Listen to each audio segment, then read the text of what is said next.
Hello student, एक और नई वीडियो में आप सभी का स्वागत है।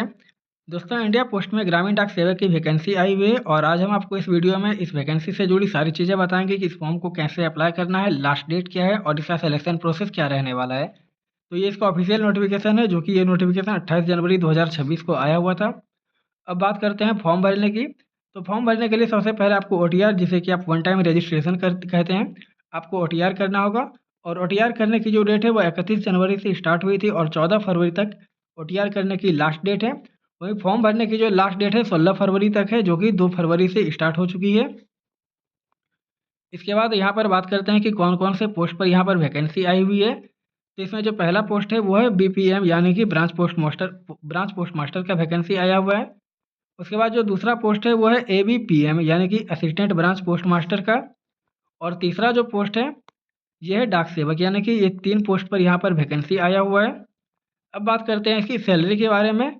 तो यहाँ पर जो BPM जो पोस्ट है, BPM पोस्ट की बेसिक सैलरी 12,000 से 29,380 रुपये होने वाली है। ये आपका बेसिक सैलरी होगा। इसके बाद भी यहाँ पर आपको जो है बहुत सारे अनाउंसमेंट मिलते हैं, तो आपकी जो है सैलरी काफ़ी ज़्यादा हो जाती है। उसके बाद ABPM और डाक सेवक की जो सैलरी है, बेसिक सैलरी, वो 10,000 से हाईएस्ट 24,470 रुपये पर मंथ इनकी सैलरी होने वाली है।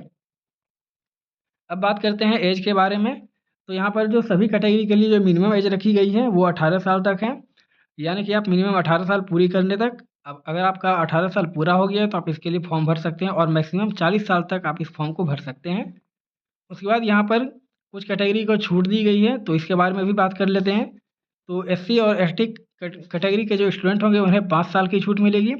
उसके बाद OBC, इन्हें 3 साल की छूट मिलेगी। अगर आप EWS कैंडिडेट हैं तो आपको यहाँ पर कोई भी छूट नहीं मिलेगी। उसके बाद जो PWBD कैंडिडेट होंगे इन्हें 10 साल की छूट मिलेगी। 18 से 40 साल के अलावा ये छूट की यहाँ पर बात की गई है। उसके बाद जो OBC कैंडिडेट होंगे, OBC कैंडिडेट में जो PWBD कैंडिडेट होंगे उन्हें 13 साल की, और SC ST के PWBD कैंडिडेट को 15 साल की यहाँ पर छूट मिल रही है। 18 से 40 साल के अलावा आपको यहाँ पर इतनी सारी छूट मिल रही है। उसके बाद यहाँ पर एजुकेशनल क्वालिफिकेशन, यानी कि शैक्षणिक योग्यता है। तो इसमें जो आपका मिनिमम जो है क्वालिफिकेशन, वो आपका 10th पास होना चाहिए। और आपका जो मेरिट है वो आपके पासिंग मार्क्स जो है, यानी कि जितने ज़्यादा मार्क्स होंगे आपके उतने ज़्यादा चांस होते हैं इसमें आपका मेरिट बनने का। क्योंकि इसमें ये यहाँ पर जो है डायरेक्ट भर्ती होता है, आप फॉर्म भरोगे और फिर आपका जो है आपके मार्क्स बेसिस पर आपका जो है मेरिट लिस्ट तैयार किया जाएगा।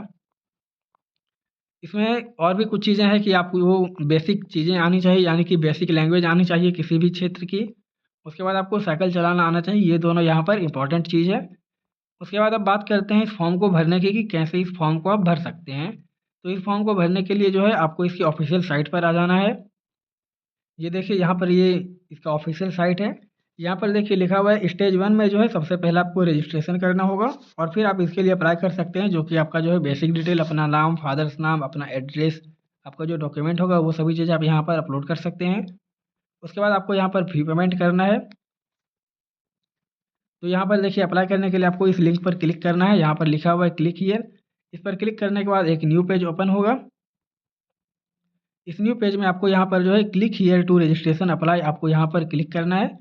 इस पर क्लिक करने के बाद थोड़ी देर बाद एक और न्यू पेज ओपन होगा और यहाँ पर जो है आपको फिर से एक बार न्यू रजिस्ट्रेशन पर क्लिक करना होगा। उसके बाद आप यहाँ पर फाइनली आ जाएंगे। उसके बाद आपको यहाँ पर अपना मोबाइल नंबर एंटर करना है और आपका जो है ईमेल एड्रेस आपको यहाँ पर एंटर करना है। उसके बाद आपको यहाँ पर नेक्स्ट पर क्लिक करना है।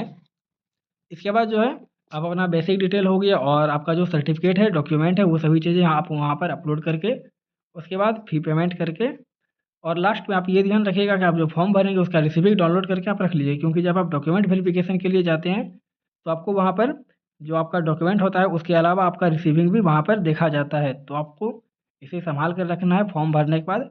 अब बात कर लेते हैं कि कौन कौन से डॉक्यूमेंट आपको लगेंगे जब आप वहाँ पर ज्वाइनिंग के लिए जाएंगे। तो यहाँ पर देखिए ये चीज़ जो है इसके नोटिफिकेशन में लिखा हुआ है, सिलेक्शन प्रोसेस और इसका जो है डॉक्यूमेंट वेरिफिकेशन का। तो यहाँ पर देखिए लिखा हुआ है सबसे पहले जो है आपका जो मार्कशीट है, यानी कि 10th का मार्कशीट ये होना चाहिए, क्योंकि ये जो जॉब है ये 10th लेवल की जॉब है। उसके बाद आपका identity proof, caste certificate, PWBD certificate, EWS certificate, transgender certificate और आपका जो डेट ऑफ बर्थ प्रूफ होगा वो आपको यहाँ पर लेकर जाना है। ये चीज़ आप ध्यान में रखिएगा, डेट ऑफ बर्थ आपका जो प्रूफ है डेट ऑफ बर्थ का, वो आपका ऐसा होना चाहिए ताकि जो कि आपने मैट्रिक के सर्टिफिकेट में आपका जो हो, यानी कि अगर आपका मैट्रिक सर्टिफिकेट में कोई और डेट ऑफ बर्थ होगा और फिर आपका आधार कार्ड में अगर कोई और डेट ऑफ बर्थ होगा, दोनों अलग होंगे तो आपको वहाँ पर रिजेक्ट कर दिया जाएगा। तो फिर आप वही चीज़ लेकर जाना जो कि आपके मैट्रिक सर्टिफिकेट में लिखा हुआ है, क्योंकि एज की जो गणना है वो आपके मैट्रिक सर्टिफिकेट के अनुसार ही यहाँ पर की जाती है। तो ये इंडिया पोस्ट जीडीएस की जो वैकेंसी आई हुई थी इसके बारे में मैंने आपको सारी चीज़ें बता दिया। अगर आपको कोई डाउट है तो आप कमेंट करके ज़रूर पूछ सकते हैं। बाकी अगर वीडियो अच्छा लगा तो लाइक करें और ऐसे ही अपडेट पाने के लिए हमारे चैनल को सब्सक्राइब करें।